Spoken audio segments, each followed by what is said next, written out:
অনির্বাণ এখন now what?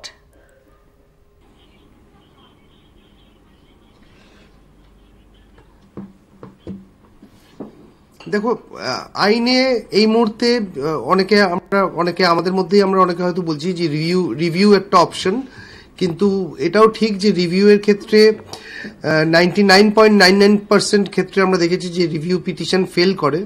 কারণ review পিটিশনের নিয়ম হচ্ছে ওই একই অনারেবল জাজেসদের কাছে ওটা যাবে এবং সেটা শুনানিটাও ওপেন কোর্টে হয় না, ওটা ওনাদের চেম্বারে হয়।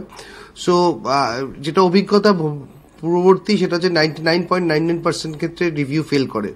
তো এখন এই পরবর্তী পদক্ষেপে এগিয়ে গিয়ে মানে সব ভুলে গিয়ে নতুন চাকরি মানে এই চাকরিরই আবার পরীক্ষা করারও আরেকবার পরীক্ষা হওয়ারও একটা নির্দেশ আছে অনারেবল সুপ্রিম কোর্টের তরফ থেকে এসএসসিকে।